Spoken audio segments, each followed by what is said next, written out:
Assalamualaikum warahmatullahi wabarakatuh. Salam sejahtera, salam damai semuanya. Selamat datang kembali di The One and Only AQ Media. Sebelumnya, biar kalian gak ketinggalan seputar kita-kita, kalian bisa banget melipir ke akun Instagramnya Om Hige di @tresnayusa. Terus ada akun Instagramnya AQ Media di @AQ dan akun Instagramnya Om Herdi di @herdianyadi. Balik lagi di konten mengomentari. Esensi dari konten mengomentari di channel AQ Media ini sebetulnya tidak seperti review, alias tidak breakdown dari detik pertama sampai terakhir yang tersusun rapi secara sistematis. Tidak begitu. Om Hige selalu mengemas ini dengan banyak dulu spekulasi dan sudut pandang secara subjektif dan juga terkadang menurut kalian loncat-loncat gitu. Dan ini semua dari diri Om Hige pribadi. Tapi penjelasannya diusahakan mendetail dan merangkum sejauh episode yang dibahas di sini. So, ini bukan tipikal review yang sering kalian dengar di channel Tokusatsu lain, maybe. Masih ada yang nanya gitu perihal hal ini di episode Gits kemarin di kolom komentar. Gak apa-apa sih, berarti kalau ada yang nanya, berarti yang minimal dia ada atensi ataupun ikut memperhatikan isi konten dari AQ Media. Thank you so much buat semuanya. Thanks juga buat teman-teman yang selalu setia menunggu pembahasan kita di setiap videonya. Oke, next ada PR juga dari Don Brothers ya, 3 mereview alias mengomentari kontennya. Kok review? Mengomentari, sorry. Oke deh, inilah dia komentari episode keempat dari Kamen Rider Gits, di mana improvisasi dan gaya penulisan semakin membaik dari Yuya Takahashi. Episode kali ini masih tematik yang sama dengan episode ketiga, alias melanjutkan babak akhir game survival bertemakan invasi zombie dari Yamato. Kali ini Yamato sebagai musuh memainkan kesan kuantitas alias jumlah dibandingkan kualitas. Apa itu? Kuantitas Yamato Kroco yang lemah tapi banyak banget. Dan emang tipikal zombie banget gitu, dimana jarang-jarang terjadi di movie ataupun di series yang lain. Nah, ada sekumpulan zombie yang mempunyai leveling zombie lagi, ataupun ada bos zombinya mungkin ada di beberapa film. Cuma kan seringnya kayak enggak gitu. Ngerti nggak? Kayak nah di sini kayak gitu. Misalnya nih, zombie ya zombie kroco aja gitu yang banyak, nggak ada bos dan lain-lain gitu. Bos regu Yamato untuk tematik zombie di sini nggak ada. Yang ada hanyalah Yamato Kroco yang jumlahnya sangat bejibun, kuantitas tadi, dan datangnya mengagetkan gitu. Meskipun lemah, ya kalau dia banyak dan serangannya tiba-tiba, ya peserta yang lain juga bisa kena titik lemahnya alias terserang. Seperti apa yang terjadi dengan Dapan dan juga Nago. Mereka berdua terinfeksi zombie. Endingnya nih, si om-om aneh, coba kalian lihat ya, si Morio kegigit si Dapan gitu. Cuma ya persentasenya hampir menjadi zombie itu ya Nago dan Dapan gitu, enggak sampai si Om. Balik lagi nih di gaya improvement yang dilakukan oleh Yuya Takahashi dalam series Gits, udah sangat improvisasinya ya baik gitu dibanding kita melihat gaya tulisannya di X8 maupun Zero One. Bahkan cara ia mendalami karakteristik ciptaannya sedikit lebih baik dari penulisannya di movie Amazons. Itu juga pendapat Om Hige yang itu. Jadi lebih baik loh dari The Last Judgment-nya Amazon gitu. Seperti lebih ngena di episode keempat ini. Kenapa? Ya bagus dong gitu. Entah memang kayak kita ngerasa series ini lebih berkualitas karena head to head dengan Revise kemarin. Meski Revise itu bagus di 15 episode awal ya. Semoga Gits enggak gitu sih. Ini baru episode 4 ya. Atau malah kita berpikir dengan adanya kualitas yang baik dari Don Brothers telah memicu Gits untuk tumbuh dengan level yang harus ia kejar. Jadi Yuya ini merasa tertrigger dengan hal itu. Don Brothers ini seperti yang udah kita tahu tidak serta-merta berubah dan harus melawan monster dengan cepat di setiap detik di episodenya. Don Brothers seringkali melakukan pendalaman materi dulu dan sudut pandang realita sebelum benar-benar masuk ke area pahlawan berkostum yang melawan monster. Nah, di Gits juga mulai kayak gini. Coba kalian bayangkan ya. Mereka memulai stage dan berubah ke bentuk ridernya masing-masing baru di menit ke-13. Ini keren ya. Di menit awal memang mereka memulai basic story dan ada berubah juga si Bavo ya.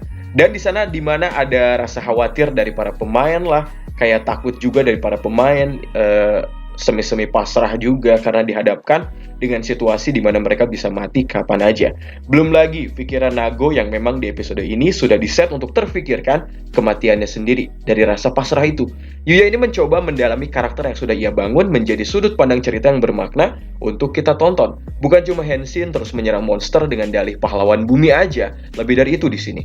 Mereka bisa mati kalau tidak menyelesaikan misinya. Tentu berat menjadi mereka.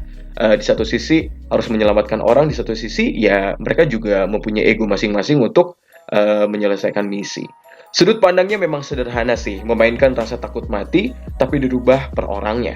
Dipecah menjadi kangen rumah, meskipun nyatanya nggak betah di rumah dan pengen kabur kayak si Neon. Ini jadi permainan gadis labil juga ada di sini di si Neon ya.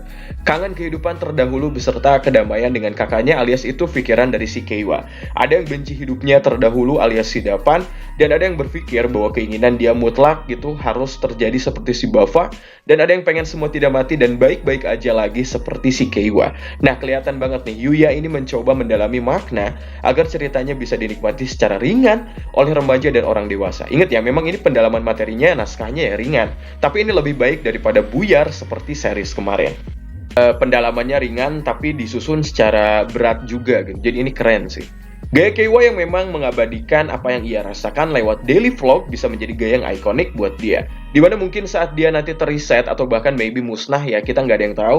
Rekaman tersebut bisa jadi bukti bagi Ace Ukyo yang dia kasih ke kakaknya si Keiwa. Dan beban Ace nanti akan besar dimana ia bisa membangkitkan semua player yang sudah mati. Mungkin. Dan gaya Neon yang memang ya dia punya problem bersama keluarganya, tiba-tiba menelpon dan merasa rindu rumah di saat hal ini terjadi. Kalau GPS tidak dapat menembus keberadaan Neon Kurama di Desire Grand Prix, kenapa jaringan teleponnya masih bisa nembus dan saling bisa teleponan? Agak aneh juga gitu. Kenapa tidak mencoba melacak dari area telepon mungkin seperti yang sering dilakukan oleh badan intelijen di drama Korea? Ya agak aneh aja gitu ya. Di lain sisi alias di sisi lain berarti kayak emang sifat Keiwa nih yang memberikan kesan sentimental lewat vlog pribadi untuk kakaknya tersebut. Memang dia inginnya begitu dan memang sifatnya begitu. Gak nyoba gitu dia untuk berkomunikasi secara langsung lewat telepon untuk kakaknya. Om-om yang ternyata memang tidak mempunyai belas kasih terhadap orang lain memang suspicious ya. Ia membawa Nago alias Neon dengan paksa. Karena melihat Neon sudah hampir bangkit wujud zombinya, dia waspada. Mana omongannya juga sus banget ya. Sini ikut om gitu, om akan bawa kamu. Aneh banget. Si om ini akan menahan Neon bersama dengan Dapan yang sudah diikat oleh Azuma. Karena selain Ace dan juga Keiwa, sisanya sepakat akan mengikat Dapan dan Neon di ruangan atau alias di suatu ruangan. Karena mereka tidak tahu kapan zombie mereka ini akan bangkit dan takutnya malah menggigit peserta lain. Lanjut lagi, di menit 2 sebelum opening, Azuma sempat berubah menjadi Bafa. Sama layaknya dengan yang sering dilakukan polanya oleh Don Brothers. Pola seperti ini diterapkan di Gits gitu. Beberapa detik scene dilakukan untuk berubah ke mode hero untuk keperluan alur cerita dan ini bagus gitu setupnya. Gak melulu tiba-tiba monster harus berubah gitu. Jadi kayak, gak melulu tiba-tiba ada monster, mereka harus berubah gitu maksud OVG. Bufa ini lalu ditahan oleh Tycoon gitu, kerasa sih, tipikal yang membenci keributan ataupun sesuatu yang mengganggu nilai moral dari Keiwa. Udah pasti si Tycoon ini akan sikat. Tipikal cinta damai ala si Keiwa gitu, dia kayak INFP mungkin ya, MBTI-nya si Keiwa ini. Membenci perselisihan dan pertikaian di tempat di mana sistem game ini akan mematikan mereka satu persatu sebelum pemenang keluar. Meskipun ya memang kalau kita lihat cara menangnya Ace ya, Ukyo Ace dulu, Bafa juga tidak mati sih. Agak sulit ya memang menjadi pribadi yang menginginkan semua baik-baik aja, dan Yuya mampu menggambarkan bagaimana Keiwa terlihat bingung dengan kondisi yang terjadi plus bingung dengan nilai moralnya sendiri. Ini nggak ringan juga loh membangun setup cerita seperti ini. Sebetulnya selama menit mereka berjalan sebelum mereka henshin menjadi Kamen Rider adalah sebuah dialog mengenai pandangan mereka sendiri tentang kehidupan. Dimana kita ngerasa banget nih tentang pasrahnya Neon Kurama karena dia merasa ajalnya akan tiba di stage kali ini. Dia mulai memikirkan bahwa dia tidak apa-apa dan merasa bersyukur bertemu dengan Ace maupun Keiwa. Ya, tipikal manusia yang wise gitu ya, yang sangat motivational menjelang kematiannya yang inginnya sih agak heroik terlihatnya. Dia menyuruh Ace dan juga Keiwa pergi aja dari pandangannya agar pas dia jadi zombie, dia nggak bisa gigit Ace maupun Keiwa. Di lain sisi, kalau kita lanjut lagi ke cerita, balik lagi kalau kita melihat pandangan Keiwa yang sangat cinta damai di sini, kita bisa melihat dia terus saja membantah omongan Neon yang sudah pasrah karena kematiannya. Keiwa juga terus memberikan semangat kepada Neon meski pada awalnya Neon juga menyanggah Keiwa dengan berkata itu penyemangat tidaklah berarti di kondisi dirinya seperti itu. Itu agak makjeleb ya, tipikal Keiwa yang berada di area lunch di GP juga berkata kepada semua peserta nih bahwa mengapa semua berada di kondisi sulit sih dan mengapa semua harus mengorbankan nyawanya masing-masing. Memang mungkin bagi beberapa peserta dan penonton itu adalah omongan yang membosankan, yang berulang-ulang gitu perihal kedamaian yang ya jadi jatuhnya ringan dan itu-itu aja. Tapi kalau kita berpikir menjadi orang yang ditakdirkan dengan sudut pandang seperti Keiwa, ya relate banget. Ini keren ya, emang mantas gitu kalau si Keiwa ini diposisikan menjadi second rider ataupun third rider. Kalau MCC mending jangan ya, udah sangat cocok si Ace Ukyo. Out of topic sebentar ya dari Om Hige, jika dibuat drama romantis romantika remaja, romansa ya. Jika tokohnya Ace, Neon, dan juga Keiwa, maka seringnya yang jadian sama si Neon Chang, ya tipikal kayak Ace. Soalnya kenapa gitu, yang sering terlihat memperhatikan dan banyak senyum, khawatir berlebihan meski banyak effort. Ya sifat-sifatnya si Keiwa lah gitu. Yang dilakukan si Keiwa ini biasanya akan dianggap sebagai teman dekat aja bagi si Neon. Di dorama seperti itu. Ngerti nggak? Tidak seperti Ace yang banyak memperhatikan sih, meski cenderung dingin dan terkesannya tidak mau dia peduli gitu nampaknya gitu. Namun dia bertindak lebih cermat gitu, lebih cerdas dan pas secara timing, maka kebanyakan menang si S Ukyo, dan di sini pun begitu. Makanya lebih bagus ya porsinya begini gitu, bahwa si S Ukyo adalah MC. Tapi kebanyakan di drama ya seperti itu sih. Di real life juga seperti itu banyak, tapi berbeda-beda sih. Ya tergantung destiny. Ya kayak gitulah pokoknya. Skip, lanjut lagi ya. Kita lanjut lagi ke inti ceritanya. Pendapat si bapak-bapak ataupun om-om aneh itu menghamba uang dan memang keuntungan pribadi dengan cara yang licik. Dia nggak peduli orang lain. Dia tidak peduli meski hidup sebagai penjilat. Ada pendapat lain dari Ozuma alias si Bafa yang hanya memikirkan kemenangan dengan memusnahkan yang lainnya. Dan ada sudut pandang bahwa semua yang berusaha akan mendapatkan hasil sesuai dengan yang diusahakannya itu. Itu adalah pendapat dari S gitu, di mana dia selalu berjuang dan ia bergerak secara taktis gitu di sana. Ya, tipikal apa ya? Memang pemimpin dan juga memang MC gitu. Namun di lain sisi tidak berusaha juga untuk menyelamatkan semua orang yang ada di sana gitu. Dia terlihat seperti itu. Hanya orang yang dia kehendaki aja yang ia ingin tolong. Ini lantas menjadi hal yang sangat menarik di sini poinnya. Karena mempertegas mana prioritas, mana hal yang tidak penting, entah itu bagi dirinya maupun bagi peserta lain. Memang hal itu harus terjadi agar setup cerita dan pendalaman karakter dia sendiri semakin terlihat hidup.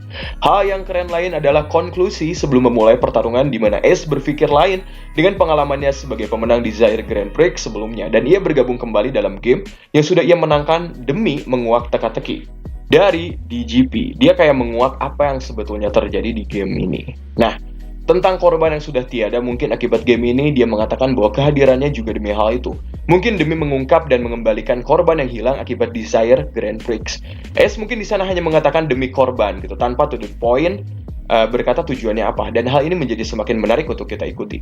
Sebelum game dimulai, mereka diberi kesempatan untuk kembali ke rumah masing-masing, di mana kita lihat perspektif lain dari ibunya Neon yang khawatir berlebih terhadap hilangnya Neon kemarin karena Desire Grand Prix. Ya, kita bisa kemudian paham gitu, kekhawatiran itu muncul karena Neon kecil katanya, dan bukan katanya, diceritakan ya, flashback pernah diculik dan diminta tebusan kurang lebih 300 juta yen. Wah, gede ya. Mengemban nama Kurama yang kaya raya di luar sana jadi terkenal gitu, membuat Neon menjadi banyak diincar, ya kriminalitas juga gitu, ungkap mamanya. Namun tetap dengan sikap seperti itu, mamanya pun tidak bisa dibenarkan 100% sifatnya melakukan hal tersebut. Dan dari sisi Neon, tidak juga kita benarkan 100% bersikap ataupun merespon hal itu gitu, terhadap orang tuanya. Keduanya harus memperbaiki cara berkomunikasi dan kesadaran mereka masing-masing. By the way, ditamparnya gurih banget suaranya, jarang-jarang ada adegan Kamen Rider kayak gini lagi di era Reiwa. Bahkan Heisei pernah sih, kayak Revise hampir bisa melakukan pendekatan semacam ini di awal episodenya. Sejauh ini build up ceritanya oke. Di sini di Kids penuh dramatical isu dan juga sentimental isu. Dari segi visual juga boleh lah, dimana Neon merasa dia bukanlah sebuah boneka yang bisa kau atur, mama katanya. Terus visualnya dialihkan ke gambar beberapa boneka asli dengan gaya-gaya seorang putri kerajaan yang sangat formal. Good sih. Dan sampailah kita pada kaburnya Neon untuk siap melanjutkan game. Ternyata pas kabur di luar udah ada Ace sama dan Keiwa yang akan membantu Neon. Tentu saja cara Ace dan Keiwa berbeda dalam menyikapi hal ini. Di menit 11, cara Neon menangis itu imut banget, seakan emang bener nih cewek udah pasrah sama keadaannya. Mau berjuang bagaimanapun, lihat itemnya yang jelek, udah nggak ada lagi semangat gitu, pasti kalah. Disemangatin lewat cara verbal juga udah nyadar bahwa take action lebih penting. Meskipun ya kalau mau balik lagi gitu, dia take action, nyadar juga kemampuannya di bawah rata-rata. Jadi serba salah bagi Neon kala itu. Momen jelek lain adalah saat Neon berkata bahwa dia memang harus kembali ke tangan Tuhan karena sesayang itu Tuhan terhadap Neon. Ini momen pasrah yang agak jelek ya, kayak Tuhan gini nggak mau gitu Neon menderita. Wah keren ya, dibawa deep banget di sini gitu. Sebelum akhirnya Ace dengan sifat yang dingin tapi peduli berkata sebuah peluang yang bisa Neon dapatkan meskipun kecil, jika dapat bertahan dalam game ini, dia akan selamat dan tidak mati dalam game ini, dia akan sembuh gitu. Jadi kayak akan normal lagi di stage berikutnya, asalkan jangan mati. Dan hal itu membuat Neon memiliki sedikit semangat lagi. Bukan hanya Neon, itu juga jadi penggerak semangat lagi bagi Keiwa, hingga akhirnya Keiwa yang tergerak dengan sifat yang cinta damainya memberikan boost bakal terhadap Neon. kok kombinasi ketiganya ini cocok banget gitu menurut Om Hige ya. Beda gitu kalau diibaratkan sama cerita dan pengkarakteran 3 orang pertama di X8, yakni Brave, X8, dan juga Poppy. Kayak nggak ada saling connect-nya. Dan pertarungan pun dimulai di stage terakhir zombie. Buffa di sini pakai Magnum karena dipinta oleh Dapan yang akan mengamuk sebagai zombie aja. Dan Gitz pakai zombie Ray Buckle. Ini udah kayak item yang tertukar dari Gitz dan Buffa. Warna mereka jadi nggak sinkron.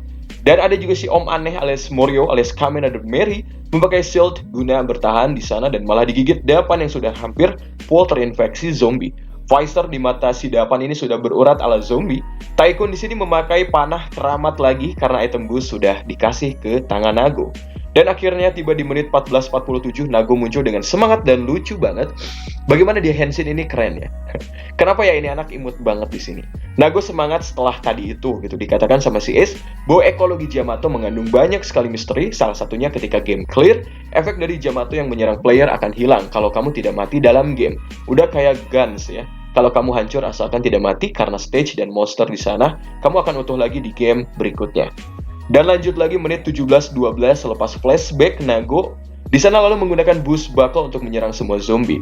Gangguan di menit 18 juga mulai terasa saat Neon mulai dikendalikan zombie di tubuhnya. Tapi dia tidak menyerah dan tetap melakukan perlawanan. Di satu sisi terlihat memang bodoh si Dapan ya. Gak tahu juga ya dia sistem bahwa Yamato efek akan hilang kalau bertahan di game dan gak mati. Ya memang si Ace ini ngapain juga kalau ngasih tahu orang yang tipikalnya merusak seperti si Dapan gitu. Ace kan tahu mana yang prioritas, mana yang bukan, yang mana yang berdampak positif, yang mana yang bukan, yang mana yang akan menimbulkan kematian lebih banyak dari player dan mana yang bukan gitu. Dan dia tahu yang mana yang menyelamatkan dan yang mana yang bukan. Gitu. Karena sadar gamenya akan habis juga, jadi Ace lebih memprioritaskan hal-hal yang penting. Ya namanya juga prioritas. Dan Nago juga dapat kayak kehabisan waktu sih. Mereka sebelum menjadi zombie seutuhnya gitu. Mereka semua hampir kehabisan waktu. Melihat Nago yang masih berjuang, selalu memprioritaskan lagi nih Nago untuk selamat dengan memberikan zombie strike agar Nago menyelesaikan dengan boost time. Kenapa Ace tidak mengeksekusi zombie itu sekaligus ya? Mungkin dari kalian memang ada yang nanya, mungkin justru lebih baik Nago yang eksekusi sih, agar poinnya bertambah dan Nago selamat di sini. Ace sungguh tahu prioritas yang harus dilakukan, cermat dalam memilih keputusan, cermat dalam bertindak, cermat dalam membantu orang, cermat dalam berstrategi, cermat dalam menolong dengan skala besar, dan juga tegas dalam bersikap. Memang Yuya ini sepertinya akan serius gitu menggarap sosok pejuang pandemik COVID dalam dirinya Ukyo Ace gitu. Keren sekali, semoga Gitz terus rame dan menarik seperti ini. Lanjut lagi, Nago pun akhirnya berhasil menyelesaikan misi ini. Virus zombie di tubuhnya akhirnya hilang, termasuk di tubuhnya Dapan juga sih. Di sana kelihatan Dapan kaget saat zombie virusnya kok hilang gitu. Dia pasti kaget andai saja dia serius paling tidak membunuh zombie dalam misi. Maka tidak akan di-heal banget gitu. Ya, no nge-kill sih dia kali ini. Detail yang unik lain adalah ketika mereka bersyukur karena selamat. Kita lihat Keiwa malah bersyukur karena Neon selamat dan kembali sehat tanpa infeksi zombie. Dan si Morio berbeda banget dengan Keiwa, malah bersyukur karena dia selamat gitu menjadi zombie. Alias bersyukur karena dirinya lah ya termasuk yang selamat gitu, bukan menyelamati orang lain yang selamat. Buffa di satu sisi kembali dengan sifat tidak peduli nyawa orang lain, dan dia tidak peduli orang lain mau selamat ataupun enggak gitu. Mention sifat seperti ini sering banget ditampilin di 2 episode terakhir di Gitz, dan ini tidaklah membosankan karena bahasannya menjadi meluas meskipun poinnya itu-itu aja. Kalau kalian teliti di menit 21, bocor mobil lewat di belakang, tapi nggak apa-apa jadi real sih, mungkin itu di luar barrier, toh pekerja di sekitar juga masuk frame. Lanjut lagi pengumuman poin, klasemen juga dibacakan Sumori. Di sana kita lihat akumulasi dari game sebelumnya di mana Dapan berhasil banyak kill di game kedua. Pastilah dengan magnumnya gitu. Dia memang nyampe di poin 50 ribuan. Itu menjawab kenapa Nago kok tadi banyak kill, kenapa di posisi kelima sih?